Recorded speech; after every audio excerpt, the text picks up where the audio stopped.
So,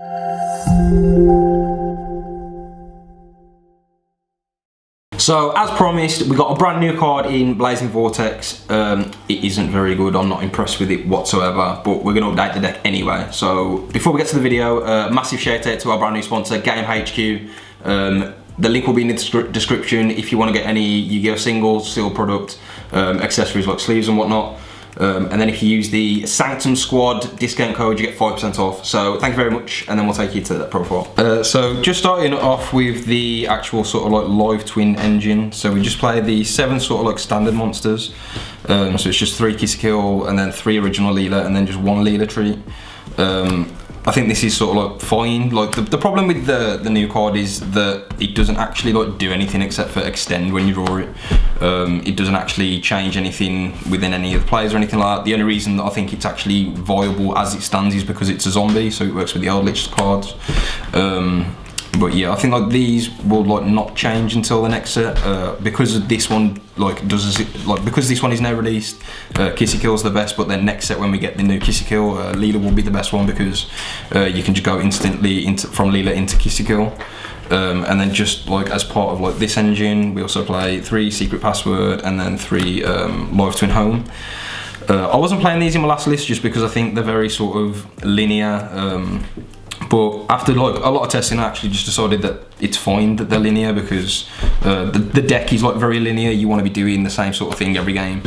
This card's quite cool as well because it sets up the like the Griffin combo on your opponent's turn, which is basically like the highest ceiling that you're going to get out of this deck. So yeah, I haven't really got a lot to say about these. I'm really looking forward to the new card in Lightning Overdrive though. So I'll probably be able to take this deck like a lot more seriously when we get that card. The problem with this now is that this deck just so happens to lose to the side deck cards that people are using against Droitron. So for instance, you can go Kill into a Leela and then they can just crow the Leela when you try and revive it, or better yet, you can go Kill, do the combo, and then they can actually cycle Reader both Kills out the grave, which completely stops everything as well. So it's like, it's just not a very good time. Like this card is like arguably really cuttable as well because this card just runs straight into draw. But yeah, like I say, I'm not really like taking this deck too seriously yet because I don't think it's got much better since its initial release in Genesis Impact. And then for like the next engine, obviously we're playing Eldlich because this is basically like when you've got like a very slow sort of like linear deck, this engine is one of the best ways of making it competitive. And this is pretty much the same as it was before. Except for I sort of like bolstered it out a bit just because now that we're playing with like these 2 cards, like you want discard like outlets like a lot more. So I've actually decided to bump Wakero to 3 because this card is actually like it's really good in this format. It's really good against like Droitrons. It's really good against Virtual Will. It's just good against everything. It's good against Tri Brigade deck as well. And then I just decided to add 1 of this one. The reason is just because it's quite nice when you can end on both White Destiny and Scarlet Sanguine, because then that means that you can use the Sanguine to summon Lord, and then you can use White Destiny to summon the Leela treat because it is a zombie. So yeah, so I haven't really got a lot to say about these. This will probably change a lot after the ban list because I think Eldlich will probably take some kind of consistency hit, if not sort of like a hit that like goes against the grinding like Sanguine or whatever. And then just like before, the last engine is just Dogmatika. So we play 3 copies of Ecclesia and 1 Fleur. I'm not like a massive fan of any of these ones, but like obviously Servant is like a nuts card, and then I am a massive fan of Punishment as well. In my last list I was actually playing 3 copies of Punishment, just because I think this deck needs the power cards to sort of like stick on top of your opponent.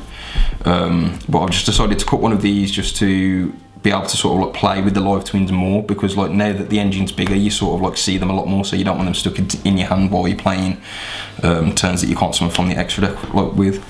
And then this has got like a pretty cool interaction with an extra deck card, which has got like direct synergy with the live twin engine. But yeah, I just wish like the monsters in like the Dogma engine was just like a little bit better. Like I'm not a fan of Fleur at all, but you just have to play it. And then the last cards are just 3 copies of Forbidden Droplets. It's no secret that I'm a massive fan of this card. I think this card is incredible in this format. A lot of the times you either draw this card or you actually just lose. it's pretty good. Like it's good. Like in this deck, it's good against like everything, because against the virtual world deck, you want to stop calamities, and usually to do that, you have to like discard a trap so that they can't just chain Chi to pop the calamities. In this deck, that's very serviceable because you play so many traps, especially ones that you want in the grave anyway. You're basically forced to see this anytime you're playing against Droitron, because you can't play against that deck if they fall combo. And against the Tri-Brigade deck as well, you can't really play under the barrier statue, so this is just like another card that stops that as well. So that was like the main deck. Like it's very like standard. I haven't really got a lot to say about it. You can probably cut like a lot of stuff. Like I think the secret passcodes could probably be like a very strong hand trap. But like I say, I just can't take this deck seriously until it doesn't just get backdoored by the hand traps and stuff like that that the meta, like that people are playing for the meta decks. And then so for like the extra deck, so we play 3 copies of Kissy Kill. You will always go through 2 of these in like your initial sort of like combo, and then the same like, and then with Leela we play 2. So the point is that like in your first initial combo, you'll go through 2 Kissy Kills and 1 Leela. So then this way you're left with 1 of each in the extra deck for like the follow-ups and whatnot. But yeah, I think like 3 and 2 of these is pretty standard. In the future, like Leela might get bumped up or whatever, but for now, 3 and 2 is fine. And then we play the 1 copy of Abomination. I usually always make this card if my like initial live twin like goes through, just because this card has got like excellent synergy with both Dogmatika and Eldlich. So like what will happen a lot is you will end up like, there'll be like weird hands where you like open with like Huaquero and like Conk, or like either one of these and like Eldland, because it's the same thing. And then what you can actually do is in the end phase you can set both of these, and then you can pop whichever one you don't want, and then that one can get Sanguine, so you always get to the Golden Lord that way. And then what's also cool is that when you conk them on their turn, you get an additional disruption off the Abomination. And then obviously with punishment as well, you get to like, theoretically you can like send NTs pop 2, and then this can pop another card as well. But there is another card that I want to talk about later with Abomination that you can send off this, and it's pretty cool. And then we play Griffin. This is something that's new as well. I didn't play this in the last list because like obviously you only really want to play this if you're playing like home and like secret password. But like you can summon this on your opponent's turn, you get the draw off it. If you're playing against like virtual world and stuff, obviously they can't create any link arrows, so like they're just sort of like stuck. But like but the problem is that when you go for this play, like you run straight into stuff like Nibiru and whatnot. But it is good when when you sort of like get there. We play Unicorn. This is very strong on like the turn 3, and then it's also good as well if you do the like the Masquerader play, which is the same thing that sets up Griffin. You pretty much always draw off this because you can always co-link it. Just very strong. Obviously you get locked into Fiend, so like you want stuff like this. And then we play like this little package of Disciple, Devotee, and then Masquerader. So then, so I'll go through the little combo of like what you do with these when you go first, but I think it's pretty standard for like the deck. Like, it's like probably one of the most sort of like common combos that the deck does. And then the last 4 cards are just my Dogmatic Punishment and Nadir Servant targets. So we've got the typical ones, which is like double Entis. I think 2 Entis is fine, especially when you're playing 3 Servant and then like multiple punishments, because like the second one will come up a lot. You've got the Titanic Lad, because sometimes it's just better to go for the to get the Ecclesia in the end phase to be able to sort of like get your follow up. But then like the spicy card is Borlow Furious Dragon. So what this card does is you can send this off either Punishment or Nadir Servant. And what this says is that when it's in the grave, you can banish it from the grave to revive a Dark Link monster. But then the stipulation is you can't activate its effects that turn, but it's always fine to get Abomination back, because Abomination has got ways to interrupt on the opponent's turn. And it's also pretty cool as well to send this off Nadir Servant to sort of like play through Nibiru. So like what will happen is they'll like, you can just send this off Nadir and then drop Ecclesia. And then if they nib you at that point, you can actually just like banish this to revive the Abomination, and then like you're not just left with nothing.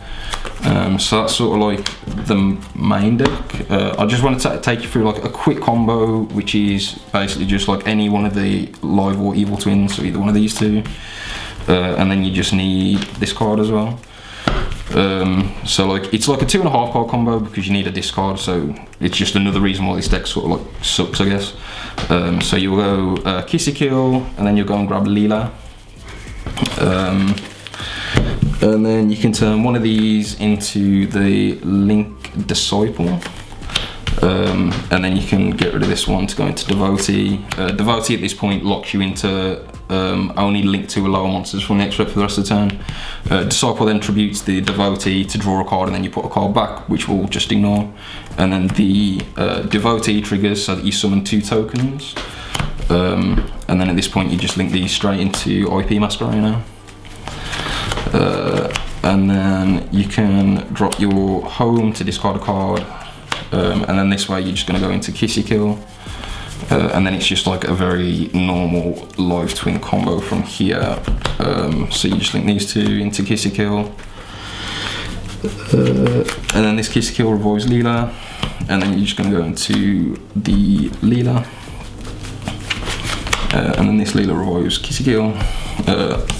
This Kiss Kill. This Kiss Kill then like draws you a blank card, and then you just use these 2 to go into a final Kissy Kill. Your positioning doesn't really matter, or usually just go for whichever side the Kissy Kill, like whichever side the Masquerader isn't under. But then what this means on the opponent's turn is that this Kissy Kill can revive Leela. This Leela then gets to like destroy a card on the field, and then you can Masquerader these 2, and then you can go into either Unicorn or Griffin depending on what's happening. Obviously if you go into Griffin you can put it in the middle, and you're not giving your opponent any link pointers, so then they're like locked under the effect of Griffin, and then you can activate the Griffin's effect to reset something, or you can just go for Unicorn for like normal disruption. So yeah, that's the deck. So that was the deck profile.